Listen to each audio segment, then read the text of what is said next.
បាទសួស្តីបងប្អូនអញ្ចឹងសម្រាប់ថ្ងៃនេះលោកគ្រូនឹងបង្ហាញនៅវីដេអូមួយជាលើកដំបូងតកតទៅជាមួយស្នាដៃរបស់សិស្សបាទសិស្សគាត់បានទៅសេតកតទៅមួយប្រធានពលការប្រឡងបាក់ដប់នោះគឺបំរើមើលពុទ្ធប្រាជ្ញាឲ្យមុតស្មារតីឲ្យមានបាទខ្លៅឲ្យប្រាជ្ញបាទខ្លៃឲ្យហ៊ានចង់បានរបៀនកុំអៀនកុំខ្មាស់បាទអញ្ចឹងគាត់បានទៅសេឲ្យគាត់មានស្នាដៃគាត់ឃើញថាគាត់ការបកស្រាយរបស់គាត់ល្អបាទយើងគាត់ប្រាប់គាត់តិចតិចទៅគាត់សេបានល្អអញ្ចឹងដោយសារល្អនេះហើយដែលខ្ញុំបានយកមកធ្វើការចែករំលែកតកតងជាមួយនឹង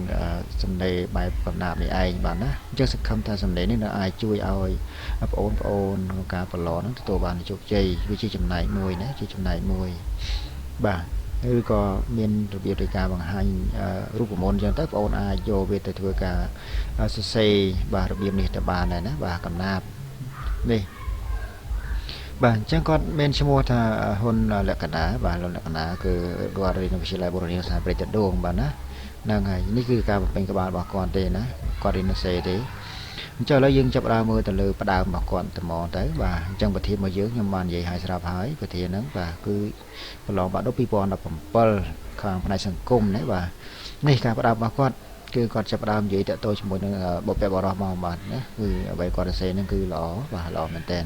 ហ្នឹងហើយអញ្ចឹងផ្ដើមរបស់គាត់យើងក៏ដឹងថាផ្ដើមមាន3គឺមានលំនាំបញ្ហាចំណូលនិងចំណោទអញ្ចឹងលំនាំរបស់គាត់បញ្ចប់ដោយត្រឹមម្ដងភាពនេះហើយចំណូលរបស់គាត់គឺគាត់ចាប់ផ្ដើមក្នុងគុណតម្លៃនេះបាទណារហូតដល់នេះដាក់ប្រធានឲ្យចប់គឺសញ្ញាខាននេះបាទណាអញ្ចឹងក្នុងផ្ដើមនេះយើងដឹងថានៅចុងបញ្ចប់នោះគឺចំណោទបញ្ហាចំណោទបញ្ហារបស់គេនេះគឺគាត់សួរអញ្ចឹងណាបាទសួរអញ្ចឹងមកបាទល្អសួរអញ្ចឹងឥឡូវយើងចាប់ផ្ដើមមើលទៅតួម្ដងណាបាទមើលតួម្ដងបាទមើលតួ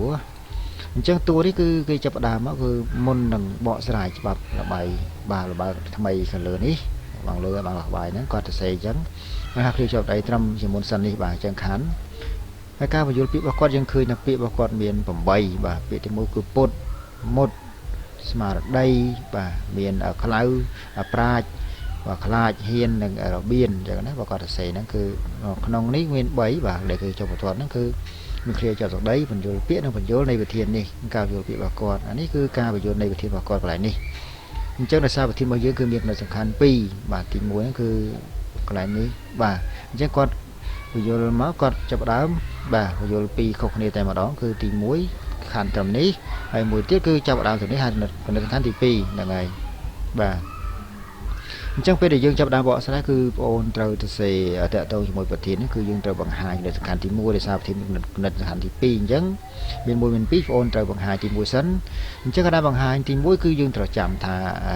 ប្រធានគឺត្រូវតែយើងបកស្រាយនៅសំខាន់ទី1សិនគឺគំនិតសំខាន់ក្នុងគំនិតសំខាន់ទី1នឹងឯងណាគំនិតសំខាន់ក្នុងគំនិតសំខាន់ទី1យើងត្រូវបកស្រាយវានេះអញ្ចឹងក៏ចាប់ដើមបកស្រាយមកតកតងជាមួយនឹងអ្វីដែលគាត់បានគិតអ្វីដែលគាត់បានបាទបានសរសេរហ្នឹងនេះបាទគាត់សរសេរហ្នឹងយើងអញ្ចឹងបងប្អូនចង់អានយើងគ្រាន់តែចុច scope ទៅយើងអាចអានបានហើយណាបាទ YouTube ក៏បានដែរអីទេហ្នឹងអញ្ចឹងខ្ញុំចូលដល់ទំព័រទី2តែម្ដងនេះបាទអញ្ចឹងទំព័រទី2ណាទំព័រទី2បាទអញ្ចឹងយើងចូលដល់ទំព័រទី2ទំព័រទី2នេះគាត់បានបកស្រាយណាចឹងគាត់បានបកស្រាយតកតជាមួយសំខាន់របស់ប្រធានហ្នឹងបាទមើលបងប្អូនឃើញទេបាទគាត់សរសេរបានល្អណាយើងមើលអ្វីដែលគាត់សរសេរទៅគឺមានរៀបចុងដើមចុងអីជួនអីល្អបាទរៀបចំសំខាន់តែក្តីបើយើងមិនរៀបចំចុងជួនឲ្យបានល្អទេมันអាចសរសេរបានល្អទេបាទនេះគឺសំខាន់របស់គាត់ដល់នេះបញ្ចប់ត្រឹមនេះឃើញទេបាទអញ្ចឹងនៅក្នុងគំនិតសំខាន់ធំមួយហ្នឹងក្នុងកំណាព្យហ្នឹងគឺគាត់បញ្ចប់ត្រឹមនេះនឹងចិត្តនេះឯងដល់ពេលចប់ទៅក៏ដាក់ជាក់ស្ដែងមានថាកន្លែងដាក់ទីហោហើយបាទទីហោហ្នឹងគឺយើងត្រូវដាក់ទីហោនេះគឺមានយើងគាត់ដាក់រឿងធនញ្ញជ័យបាទមើលរឿងធនញ្ញជ័យហ្នឹងបាទអញ្ចឹងដាក់រឿងហ្នឹងមកហ្នឹងមានថាក្នុងឧទាហរណ៍យើងដាក់បាន3រឿងដែរបាន3រឿងច្រើនក៏បានសំខាន់គឺពេលវេលាដែរបាទអញ្ចឹងគាត់សរសេរដាក់រឿងធនញ្ញជ័យឬធនញ្ញជ័យចប់គឺរឿងកលាបៃលិននេះកលាបៃលិនអញ្ចឹងយើងមើលឃើញទេបាទឃើញអ្វីដែលគាត់បានសរសេរហើយកលាបៃលិនហ្នឹងហើយអញ្ចឹងបងប្អូនចង់អានយើងគ្រាន់តែចុចស្កប់ទៅយើងអាចអានបានដែរបាទអញ្ចឹងលោកគ្រូខំប្រយ័ត្នធំហើយដើម្បីឲ្យងាយស្រួលក្នុងការអានហ្នឹងហើយឥឡូវយើងចូលដល់ទំព័រថ្មីទៀតណាតើការរបៀបសរសេររបស់គាត់ហ្នឹងល្អប៉ុណ្ណាទៀតណាបាទឥឡូវយើងចូលដល់បាទនេះគឺជាទំព័រទី3ហើយទំព័រទី3ឃើញទេបាទអញ្ចឹងពីមុនគាត់ដាក់រឿងធនញ្ញជ័យហើយគឺរឿងកលាបៃលិនរឿងទី3របស់គាត់គឺរឿងប្រះទៅថ្មីរះលើផែនដីចាស់ បាទរះប្រែតែថ្មីរះលើផែនដីចាស់ហើយសិស្សមួយចំនួនជាច្រឡំប្រែតែថ្មីរះលើដែនដីចាស់មិនមែនទេណាគឺផែនដីអញ្ចឹងកុំឲ្យយល់ច្រឡំអញ្ចឹងគាត់សរសេរទៅតកតទៅជាមួយនឹងបាទបំរើមួយពុទ្ធបញ្ញាមុតស្មារតីឲ្យវានឹងឯងអញ្ចឹងគាត់សរសេរមកហ្នឹងហើយអញ្ចឹងគាត់បញ្ចប់នៅគំនិតសំខាន់ទី1របស់គាត់គឺត្រឹមនេះឃើញទេបាទត្រឹមនេះគឺបញ្ចប់ត្រឹមហ្នឹងអញ្ចឹងគាត់បញ្ចប់ហើយកាលណាយើងបញ្ចប់គំនិតសំខាន់ទី1ហើយគឺយើងត្រូវតែភ្ជាប់ជាមួយគំនិតសំខាន់ទី1ចូលគំនិតសំខាន់ទី2នេះភ្ជាប់ឃើញទេបាទអញ្ចឹងគាត់ប្រើរីឯគំនិតសំខាន់ទី2បើខ្លៅឲ្យប្រាជ្ញបើខ្លៅហ៊ានចង់បានរបៀបក៏មានខ្មាស់អញ្ចឹងមានថាចូលគំនិតសំខាន់ទី2ហើយគាត់ចាំដល់បកស្រាយគំនិតសំខាន់នៃគំនិតសំខាន់ទី2ទៀតបាទណាគឺបកស្រាយគំនិតសំខាន់ទៀតអញ្ចឹងគាត់បកស្រាយសំខាន់ហើយនេះឃើញទេបាទឃើញឥឡូវយើងចូលដល់ទំព័រមួយទៀតទៅបាទទំព័រមួយទៀតណាបាទទំព័រមួយទៀតបាទនេះគឺជាទំព័រទី4ហើយបាទទំព័រទី4របស់ជាស្នាដៃរបស់គាត់ហើយហ្នឹងហើយគាត់បកស្រាយគំនិតសំខាន់ឃើញទេបាទបងប្អូនឃើញហើយគាត់បកស្រាយគំនិតសំខាន់អញ្ចឹងគំនិតថាគំនិតសំខាន់ទី2គឺយើងត្រូវបកស្រាយគំនិតសំខាន់ហើយបកស្រាយគំនិតសំខាន់ហើយគឺយើងត្រូវដាក់ឧទាហរណ៍ឃើញទេឧទាហរណ៍គាត់ប្រើជាក់ស្ដែងឃើញទេជាក់ស្ដែងអញ្ចឹងមានថាពេលហ្នឹងគឺគំនិតសំខាន់យើងត្រូវបកស្រាយហើយយើងត្រូវដាក់ឧទាហរណ៍ឲ្យបាន3ទៀតគាត់ដាក់ទី1គាត់ដាក់រឿងក្មេងកំព្រាឃើញទេក្មេងកំព្រាបាទរឿងទី1រឿងទី1របស់គាត់ហើយរឿងទី2ក៏ដាក់រឿងកលាបៃលិនមានន័យថាហេតុអីក៏រឿងកលាបៃលិន2ដងរឿងកលាបៃលិន2ដងមានថា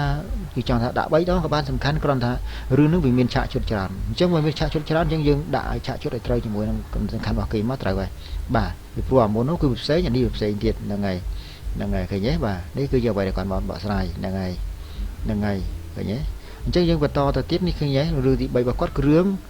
ទុំទាវនេះទុំទាវដើម្បីគាត់បានបកស្រាយតទៅជាមួយនឹងបើខ្លៅឲ្យប្រាជ្ញបើខ្លាចហ៊ានចង់បានរបៀនកុំអៀនកុំខ្មាស់ហ្នឹងហើយឥឡូវយើងចូលដល់ទំព័រចុងបញ្ចប់របស់គាត់ហ្នឹងតើគាត់បកស្រាយបានរបៀបបានកម្រិតណាណាឃើញទេបាទឃើញទេបាទនេះហើយអញ្ចឹងនេះជាទំព័រចុងក្រោយរបស់គាត់ហើយដែលគាត់ឃើញទេបាទទោះបីយើងសរសេរដល់ទំព័រថ្មីគឺយើងត្រូវបំពេញក៏បានអស់ពេលប្រឡងបាត់ដប់គឺអញ្ចឹងណាបងបាទអញ្ចឹងយើងសេមកហើយយើងមិនដាក់សេចក្តីអធិប្បាយម្ដងទៀតទេនេះគាត់សរសេរនេះគឺនេះឬទុំទាវិញនេះគឺគាត់សរសេររហូតដល់បញ្ចប់ហ្នឹងឯងហ្នឹងហើយអញ្ចឹងដល់សេចប់ទៅគាត់ចាប់ដើមតាក់ទងជាមួយនឹងសរុបមែនទេបាទអញ្ចឹងសរុបគឺជាចំណុចចុងក្រោយបំផុតនៃតួសេចក្តីហ្នឹងឯងគឺយើងសរសេរហើយយើងសរុបសេចក្តីមែនទេសរុបហើយយើងហើយបន្តមកយើងបញ្ចប់វាមកគឺចប់បាត់ហើយបាទហ្នឹងហើយនេះវាគាត់បានសរុបចាប់ចុងក្រោយណាបាទអញ្ចឹងអរគុណសម្រាប់បងប្អូនដែលបានទស្សនានៅវីដេអូនេះសង្ឃឹមថាវីដេអូនេះបានជួយចែករំលែកក្នុងការសរសេរតែងដីបែបកំណាព្យណាបាទអរគុណអញ្ចឹងជួបគ្នានៅវីដេអូក្រោយអញ្ចឹងសង្ឃឹមថាការគាំទ្រនេះបងប្អូននឹងជួយចុច like page នេះហើយនឹងចុច subscribe ជាមួយនឹង YouTube របស់លោកគ្រូណាបាទដើម្បីទទួលបាននៅ